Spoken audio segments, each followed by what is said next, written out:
Listo, ya. Bueno, pues muchas gracias. Marion, muchas gracias por aceptar nuestra invitación a contarnos sobre tu investigación.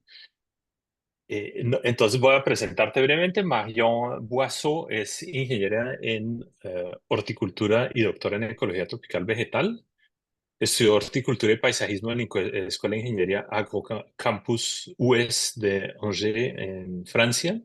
Y trabajó 2 años como ingeniera forestal en el Instituto Nacional Forestal Francés en Mayotte, una isla tropical francesa del Océano Índico. Luego decidió hacer un doctorado en ecología vegetal tropical para conocer mejor el ecosistema forestal amazónico en la Universidad de la Guyana Francesa. Y trabaja actualmente como postdoctorada en la California State University en Los Ángeles, estudiando la coordinación de rasgos de hojas y raíces, el cual es un tema de gran importancia y donde pues hay mucha investigación, ya que es una de las zonas de frontera en el conocimiento en ecología funcional. Entonces, le pido a todos, por favor, como ya se mencionó al inicio de la reunión, mantener sus cámaras apagadas porque no todo el mundo tiene el mismo ancho de banda, entonces para facilitar la comunicación y los micrófonos también apagados. Pueden ir haciendo sus preguntas en el chat o a medida que va avanzando la charla, o también las pueden hacer al final, que tendremos pues un espacio para ello. Entonces, pues no siendo más, de nuevo, Mayo, muy bienvenida y muy contentos de tenerte hoy en día en nuestra charla de la Facultad de Ciencias Naturales. Bueno, buenos días a todos. Voy a intentar hacer esta presentación en español, pero disculpe mi acento y si hago errores durante que hablo. Estoy súper contenta de estar aquí delante de vosotros y voy a presentar mi tema de tesis doctoral que hice los 3 años pasados sobre las estrategias funcionales y microbiota de los árboles tropicales en un contexto del cambio climático.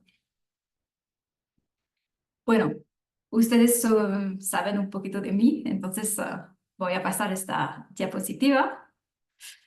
Entonces, no le digo nada nuevo, el cambio climático es un problema importante, un gran desafío con repercusiones negativas en los ecosistemas por el aumento de la temperatura media y los regímenes de lluvias. Esta mapa pueden ver las lluvias previstas para un escenario de aumento de 4 grados.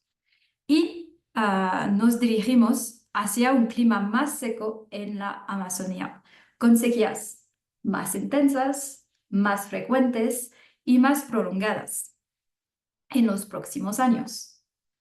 Entonces, la pregunta general es, ¿sobrevivirá la selva a este cambio climático? ¿Será resistente?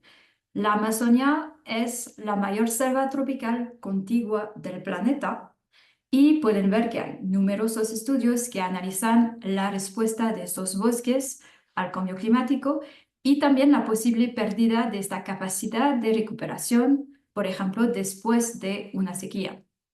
La viabilidad de estos bosques es necesaria para la estabilidad ecológica, pero también desde un punto de vista social para el bienestar humano.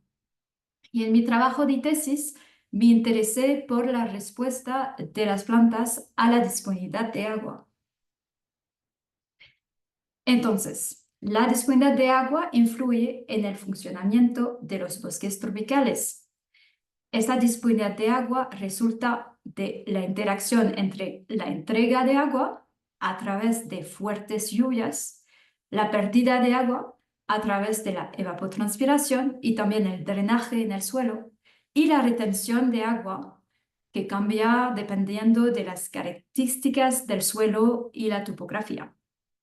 Hasta hoy, la investigación ha favorecido los lugares bien drenados y las capas freáticas profundas, que tienden a ser más sensibles a la sequía. Y la profundidad de la capa freática desempeña un papel crucial en la disponibilidad de agua. Estos bosques con capas freáticas muy poco profundas, que pueden ver en azul en este mapa, cubren un tercero de la Amazonia. Y el estudio de estos bosques sigue estando poco representado en la investigación ecológica, lo que limita nuestra comprensión de los impactos más global del cambio climático.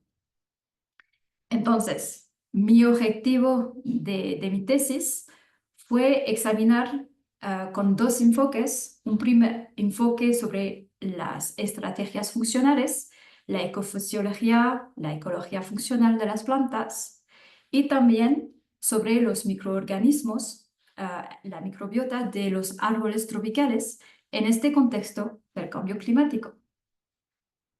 Entonces, para cumplir mis objetivos, he estudiado adentro del concepto de la filtración ambiental en el contexto de la teoría de los nichos. El concepto explica que no todos los organismos son capaces de establecerse y persistir en todos los entornos. El medio ambiente, el entorno, es uno de los principales filtros para las especies de cualquier comunidad local. Si, por ejemplo, consideramos este gradiente topográfico, en el que la disponibilidad de agua y nutrientes puede variar, las distintas especies de árboles, rojos, amarillos y verdes, se posicionan de forma diferente a lo largo de este gradiente, y también la abundancia fluctúa. Entonces, el filtro ambiental va a filtrar unas comunidades ecológicas. Por ejemplo, si tenemos valores de altitud, el medio ambiente va a seleccionar especies capaces de persistir en esta gama de valores de altitud.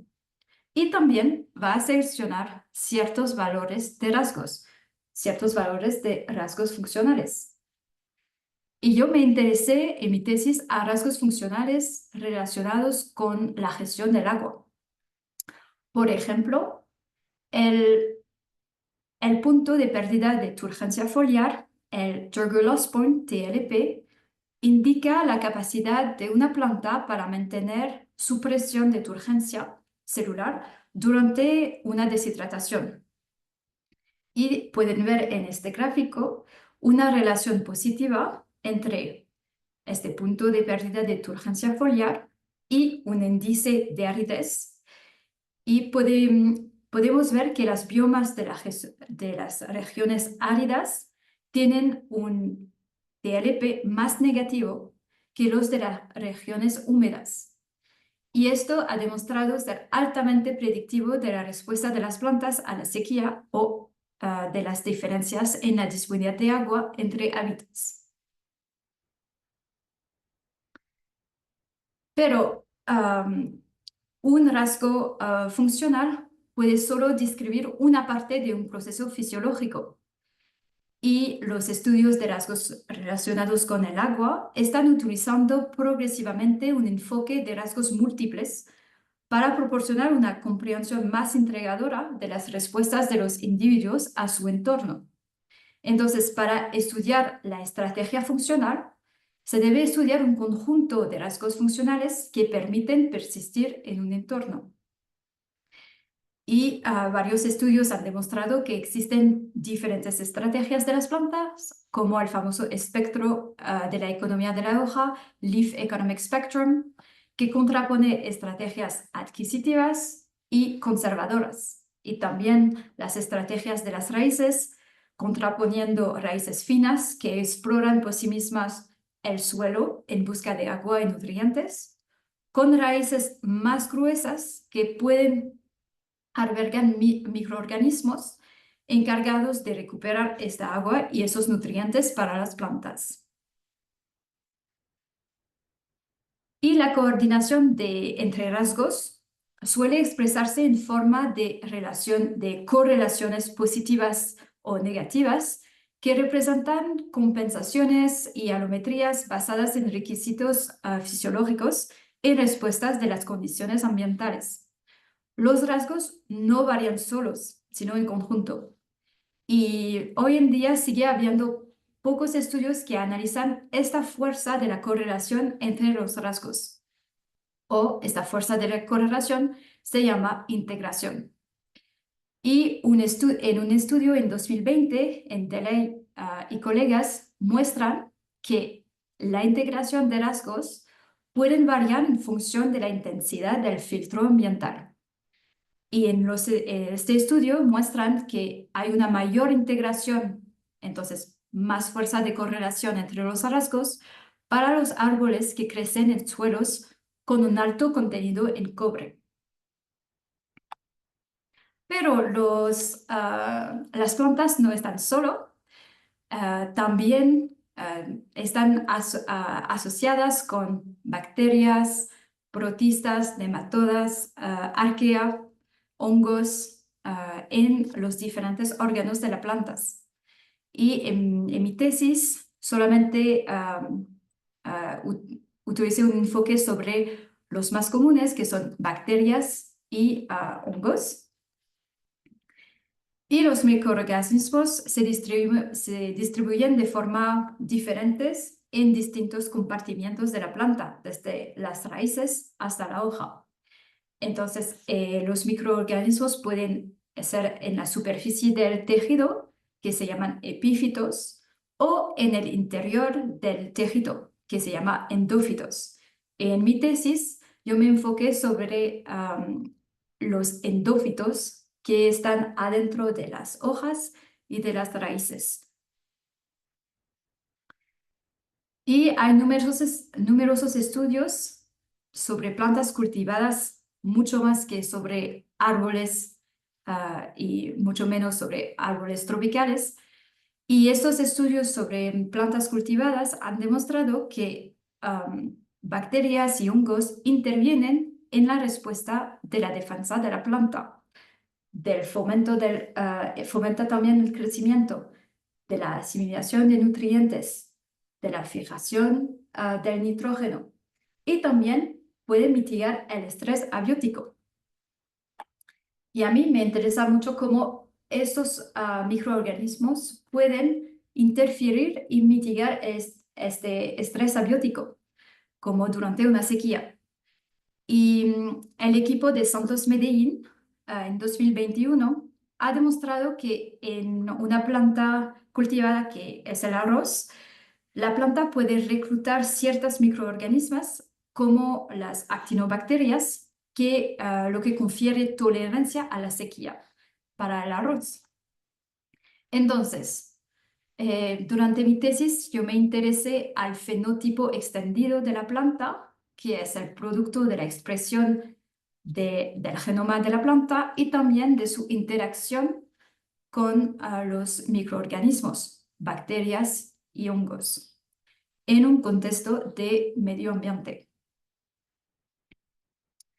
Entonces, realicé mi trabajo de tesis en la Guayana Francesa, que es un territorio francés en América Latina, al lado de Brasil y de Surinam. Y pueden ver sobre esta fotografía que hay varios cerros y no está todo plano. Entonces, hay dos hábitats más comunes. El hábitat de tierra firme en el tope de estos cerros y los hábitats de bosques de valles, entonces en las valles. Y me enfoqué sobre los árboles especialistas de tierra firme que crecen en tierra firme y las especies especialistas de fondos de valles. Entonces, no voy a hablar de mi tesis integral, solamente un poquito un poco del capítulo 1, un poquito del capítulo el tercero también, pero no de todo. Y una de mis preguntas era que la integración de los rasgos es o no la misma a lo largo de un gradiente topográfico. Y también vamos a ver cómo afecta la sequía a las plantas y su microbiota. Entonces, en mi primer capítulo, estudié la coordinación de rasgos foliares a lo largo de un gradiente topográfico. Y pocas semanas pueden leer el artículo entero que yo aprendí ayer que está aceptado en Functional Ecology. Entonces, me interesaba esta pregunta y para responder a esta pregunta estudié un gradiente topográfico entre los bosques de tierra firme y los bosques de valle de la Guyana Francesa. Estos dos hábitats están contrastados en términos de drenaje del suelo, contenido de materia orgánica y riqueza en nutrientes. En concreto, los bosques de tierra firme tienen suelos drenados y ácidos que tienden a ser muy lixiviados y entonces pobres en nutrientes. Entonces, mi hipótesis era que los árboles de tierra firme muestran una mayor integración de rasgos que los árboles de bosques de valles, porque en el estudio de 2020 de Delhi muestran que la integración fue con suelos con alto contenido en cobre, entonces con suelos más restrictivos. Entonces, tomé muestras en 3 lugares de la Guyana Francesa y esos 3 lugares tienen los 2 hábitats, tierra firme y bosques de valle. Tomé muestras de más de 500 árboles, incluyendo 21 especies, que incluye 6 especies especialistas de tierra firme y 9 especies especialistas de las valles. Y consideré este gradiente topográfico utilizando un índice que se llama Topographic Wetness Index en inglés, un índice de humedad que tiene en cuenta de la superficie total de la cuenca, la anchura del flujo y el gradiente. Y entonces indica la humedad del suelo y se correlaciona con el contenido de nutrientes del suelo. Y para cada árbol muestreado, tengo un valor HI. Y tomamos muestras con el equipo en el laboratorio de hojas en el dosel, utilizando una herramienta que se llama Big Shot para sacar estas hojas en el dosel. Y después, con estas hojas, medimos varios rasgos foliares relacionados con la gestión del agua, como el TLP, o también con la conductancia mínima, que es el flujo saliendo de una hoja cuando los estómatas están cerrados. También la densidad de la longitud de la vena principal, el contenido de agua saturada y también rasgos foliares relacionados con los nutrientes, el nitrógeno, potasio, carbono y fósforo. Entonces, ¿cómo se calcula la integración de rasgos? Entonces, tenemos este gradiente de topografía. Entonces, cada árbol tiene un valor con un índice de humedad. Y para este primer intervalo, con un valor de humedad bajo, entonces estamos en tierra firme, con menos disponibilidad de agua, tenemos esta comunidad de árboles muestreada. Y con este primer intervalo, con esta primera comunidad, calculé un análisis de componentes principales. Y después, yo observé las distintas dimensiones de este análisis de componentes principales. Restamos el valor propio o el eigenvalue de esta última dimensión de la primera. Y tenemos 2 casos. Una integración baja, si los valores propios de las distintas dimensiones son relativamente similares.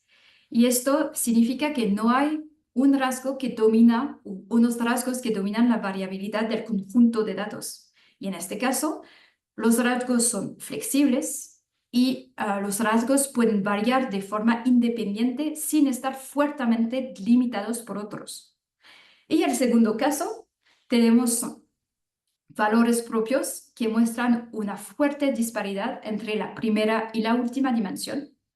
Y esto indica que hay uno u unos pocos rasgos específicos que capturan esta gran proporción de la varianza. Y esos rasgos están muy limitando los demás rasgos del síndrome. Y en este caso existe una fuerte integración de rasgos. Entonces, ¿qué resultados teníamos? Pueden ver el eje X, tenemos este índice de humedad. Entonces, un alto índice indica que estamos en los bosques de valle y un índice bajo, estamos en tierra firme. Y en el eje Y tenemos la integración de los rasgos. Y me interesa la variación en la integración de rasgos a lo largo de este gradiente de humedad del suelo, que nos habla del cambio en la fuerza de la correlación de los rasgos en función de esta humedad del suelo. Y entonces teníamos diferentes comunidades sobre este gradiente, el primer intervalo, el segundo intervalo y todo este. Y cada punto significa que calculé una ACP sobre esta comunidad de árboles. Y podemos ver que hay una baja integración con un índice, una disponibilidad de agua baja y una alta integración de los rasgos con un índice de humedad alto. Y entonces significa que hay una mayor correlación entre los rasgos foliares para los árboles especialistas de las valles.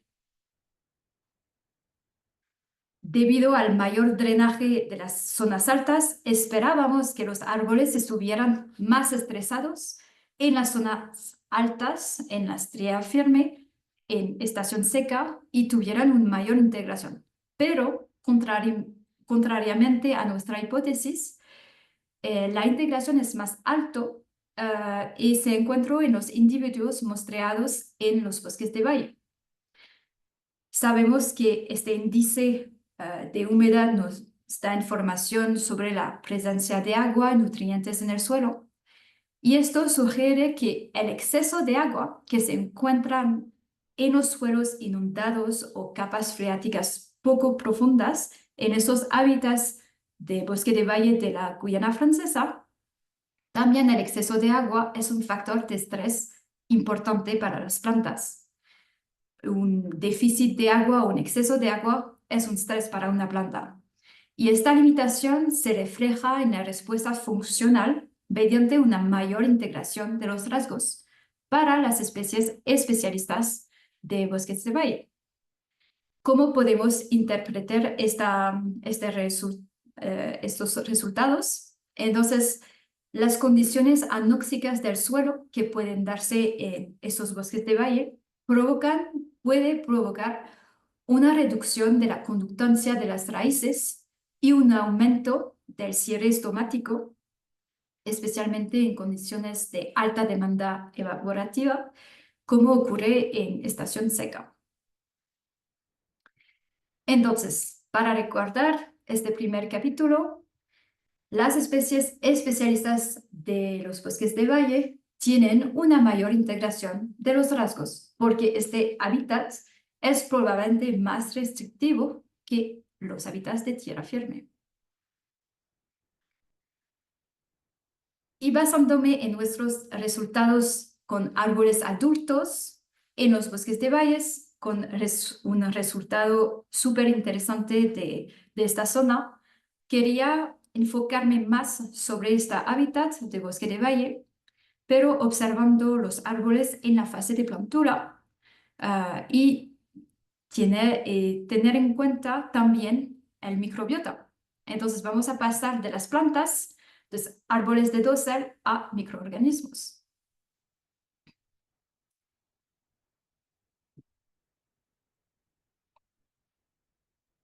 Entonces, yo me interesé a las estrategias de resistencia a la sequía de plántulas de bosques de valles y también a su microbiota foliar.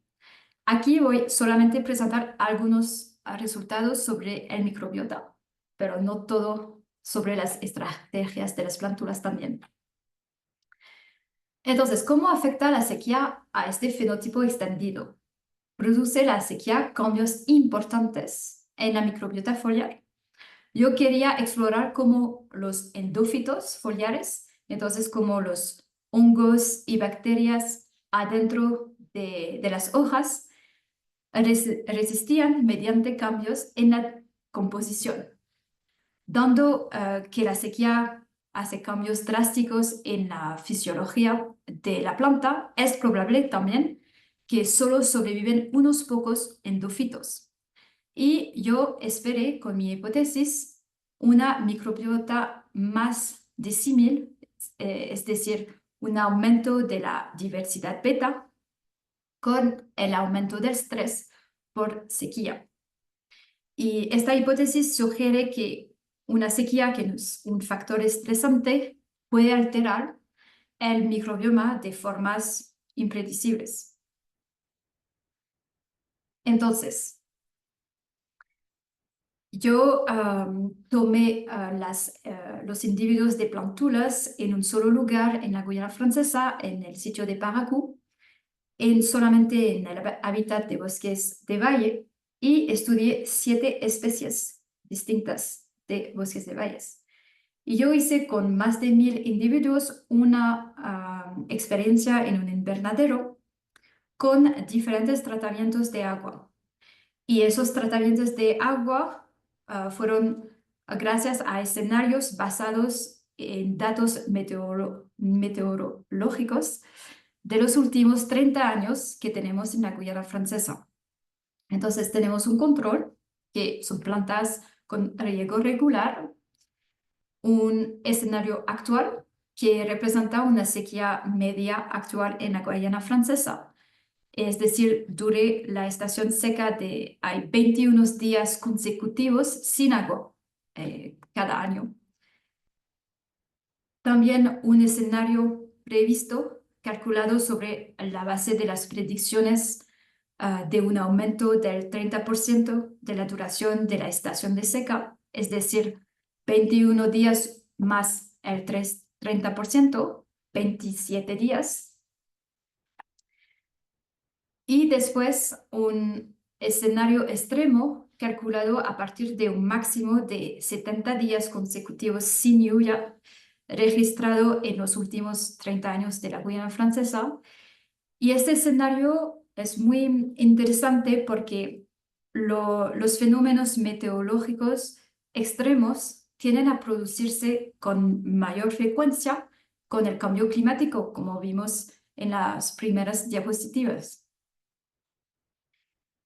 Entonces, tomé muestras de las hojas y yo hice la esterilización de las hojas para solamente enfocarme sobre los endófitos adentro de las hojas. Entonces, la esterilización es necesario para sacar los microorganismos que están en la superficie del tejido.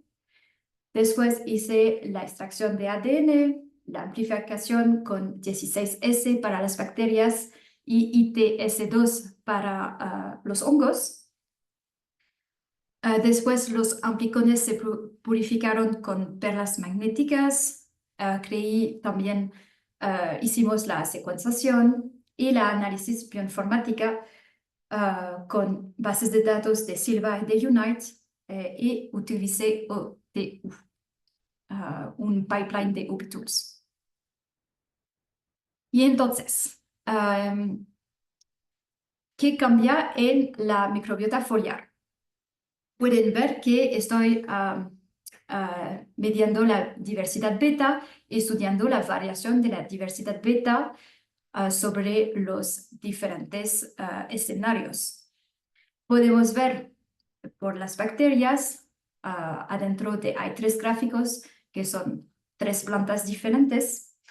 Podemos ver que hay diferentes patrones de variación. Entonces, la diversidad beta no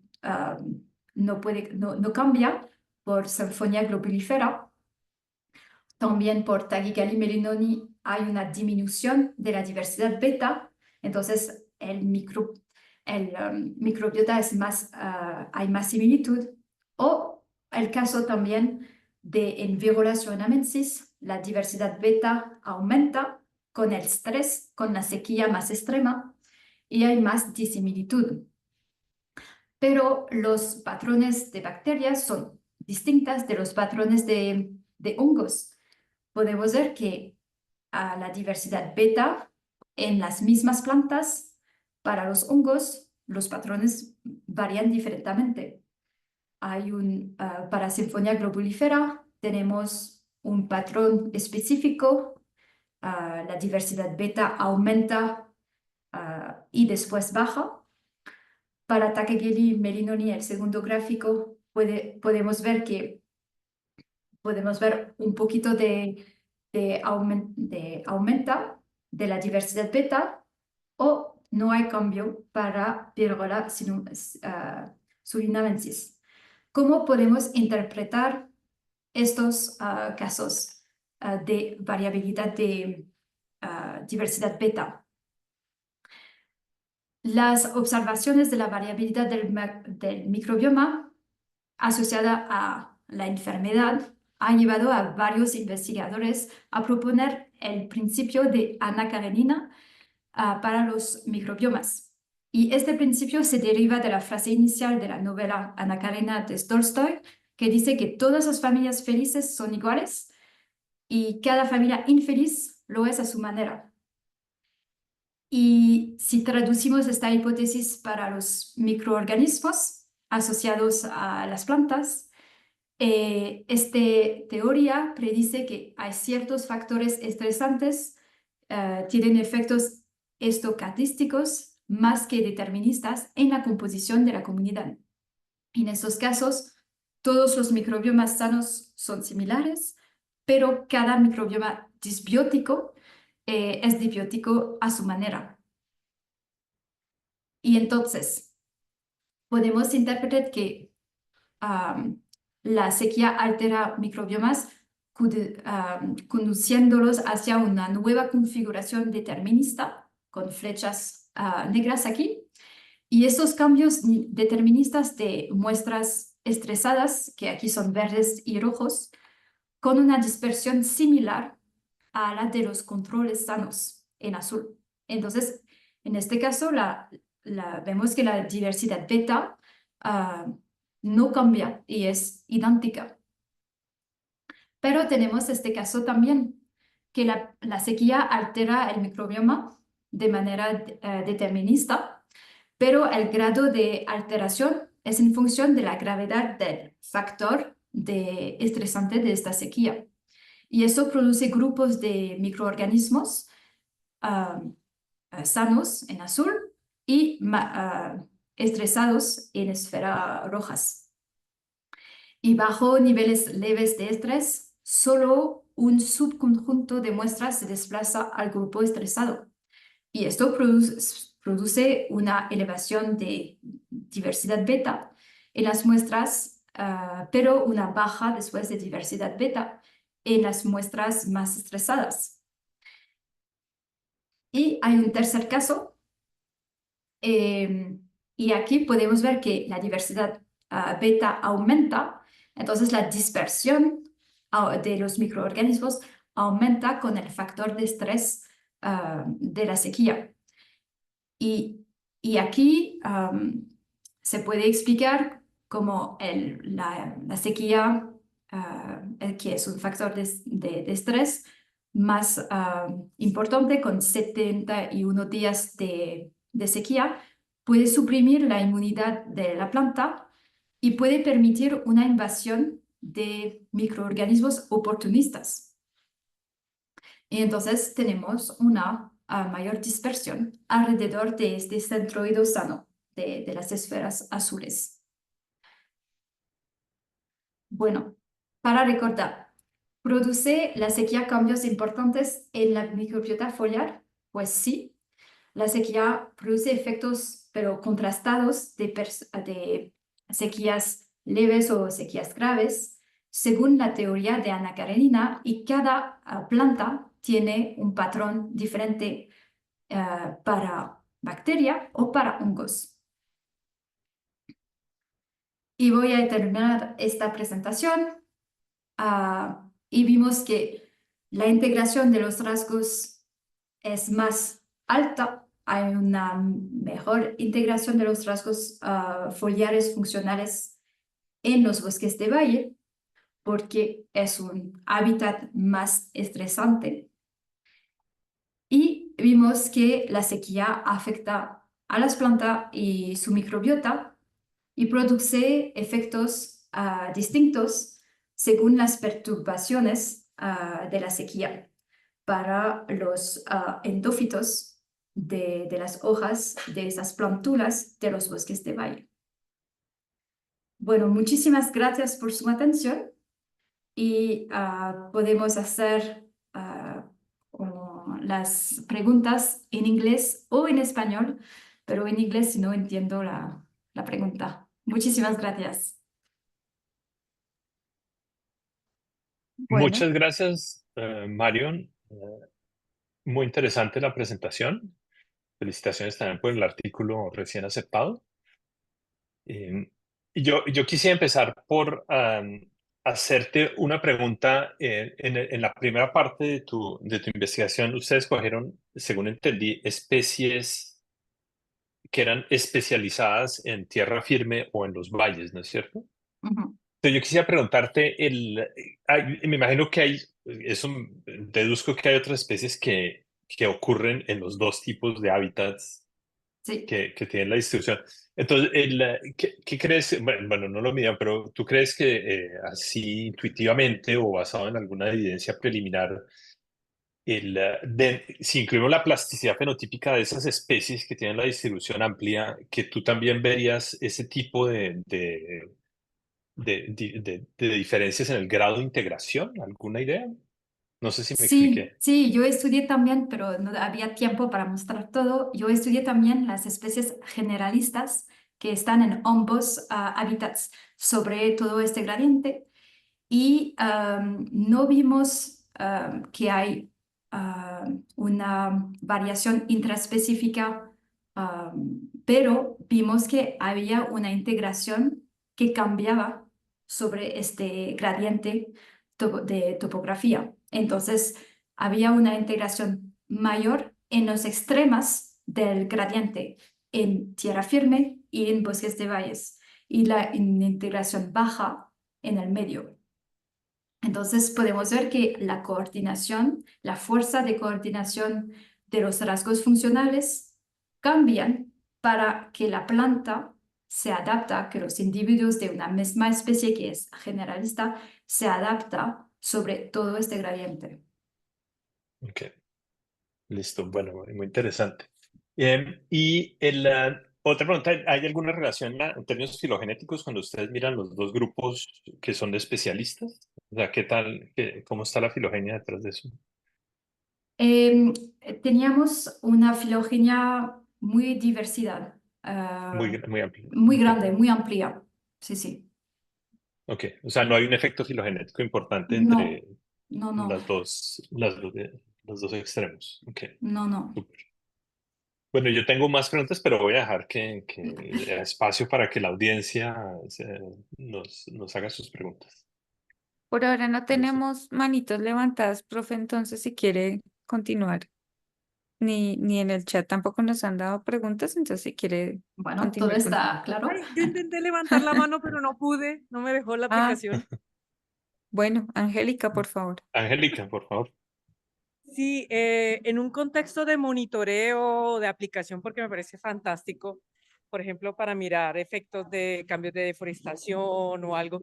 ¿Cómo ves su aplicación en términos de esto que estás tan chévere que has presentado, en un contexto de un monitoreo ambiental o, por ejemplo, para autoridades ambientales en un territorio bajo contextos de cambio de caudal base, de agua de nivel freático, que de todos estos capítulos y elementos que presentaste, ¿cuál puede tener una aplicación como en tiempos de corto o mediano plazo? Hablo de monitoreos cada 2 años o a lo largo de 10 años.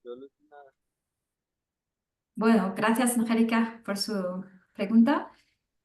A mí me interesan mucho los rasgos funcionales porque pueden hacer las medidas fácilmente en el campo y con unos rasgos funcionales puede, por ejemplo, hacer un análisis muy básica de análisis en componentes principales.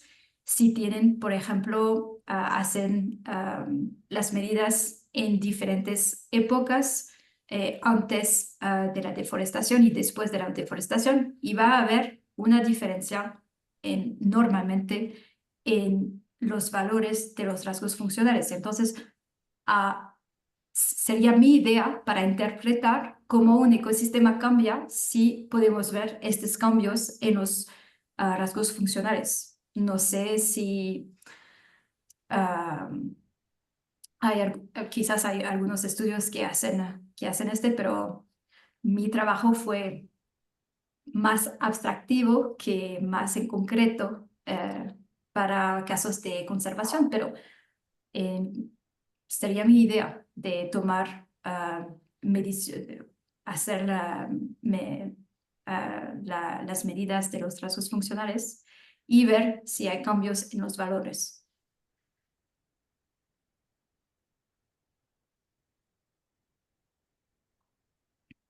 Muchísimas Gracias, gracias, Mario. doctora. ¿Hay más preguntas? No, Si no, señor. se les alza la mano O si de no, si pronto, alguno sí. quiere intervenir, puede interrumpir Ujú. o no, Angélica nos dice que muchas gracias. No, profe. Yo- bueno, yo sí tengo una un poquito también abstracta y es que yo también trabajo en ecología funcional y al comparar como estrategias ecológicas o estrategias funcionales, como tú dijiste, a través de los PCA uno se encuentra que hay una serie de rasgos que pueden estar fuertemente correlacionados sobre el primer eje y otros ortogonales en el segundo. Eh, Tú, en los datos que ustedes tienen, yo sé que ustedes miraron los diferentes valores, digamos, de cada uno de los ejes y ese rango de cómo varían, que me parece una idea muy interesante. Pero puede haber una estructura intrínseca al sistema de estudio en que tengamos siempre un eje uno muy correlacionado entre sí y otro eje 2 muy correlacionado porque puede ser rasgos de madera, por ejemplo, en un eje, rasgos de hoja en el otro eje y que no haya coordinación entre esos. ¿Eso ustedes lo vieron? Porque de pronto entiendo que ustedes trabajan principalmente con con rasgos foliares, si mal no recuerdo. Sí, Pero dentro de esos mismos rasgos foliares, ustedes tienen unos rasgos más químicos y otros más relacionados con potencial hídrico. Y no sé, esos dos, ¿qué tendencia tienen a estar bien alineados en el primer eje? Y hasta qué punto pueden tener, digamos, dos tipos de estrategias dentro del mismo grupo de rasgos y que eso sea como una estructura intrínseca, digamos, al sistema, a las variables que ustedes midieron. Entonces, que siempre van a tener un loading en el eje 1 y el eje 2 siempre presente, independiente del grado de coordinación. No sé si me estoy explicando, es un poco como abstracto, entonces estoy construyendo un poco mi pregunta sobre la marcha. Eh, entonces, diría, más bien o sea, vieron que ustedes vieron en general una distribución en el primer eje que estaba bien delimitado o vieron rasgos que podían estar ortogonales los unos a los otros, digamos, podría empezar por ese lado mi pregunta. pues Eh, depende de dónde estamos en el gradiente de la topografía, pero donde tenemos una correlación fuerte, tenemos algunos rasgos que explican la mayoría de la variación. Y esos rasgos fueron, si me recuerdo bien, el potasio, porque el potasio interviene mucho con la gestión de agua celular.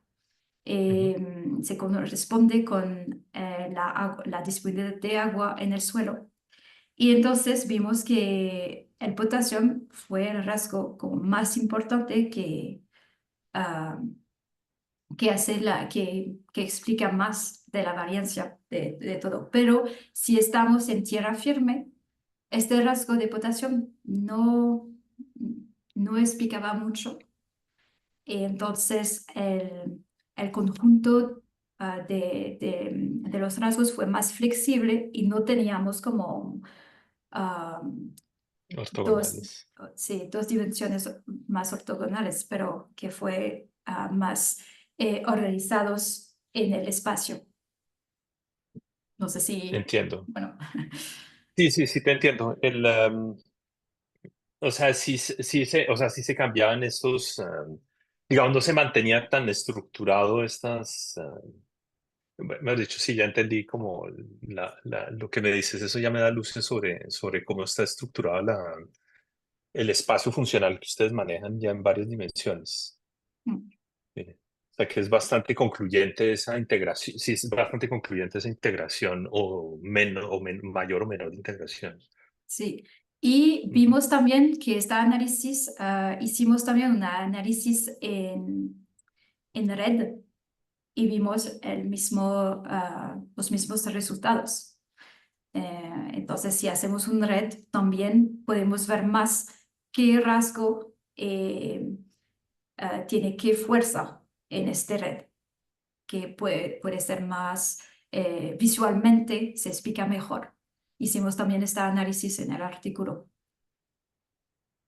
Buenísimo, listo. No, excelente. Voy a incluir el artículo dentro de mis próximas lecturas. Me parece súper Genial. interesante. Bueno, yo me he Bueno, hecho muchas preguntas, pero no sé si, por favor, en la audiencia, si tienen no, alguna profe, no pregunta. tenemos en este momento más preguntas. Bueno, Bueno, bueno, en ese súper. caso, pues, Mario, muchísimas gracias. Ha sido un gusto tenerte acá y excelente tu presentación en español. Felicitaciones también. Genial, genial. Es muy, muy clara y bueno, esperamos tenerte de nuevo en este espacio en un futuro. Súper. Me gustaría agradecerle mucho a Juan Posada y a también Verónica Chacón para invitarme. Sí, muchísimas gracias. Con Bueno, muchísimo a ti. gusto. Siempre bienvenida. Gracias. Por aquí nos están aplaudiendo. Muchísimas gracias, doctora, y siempre lo que necesite. Genial. Bueno, muy buena Gracias. tarde Bueno, para todos. sí. Buenas tardes a todos. Bien, Muchas gracias. saludos. Gracias. Saludos. Gracias.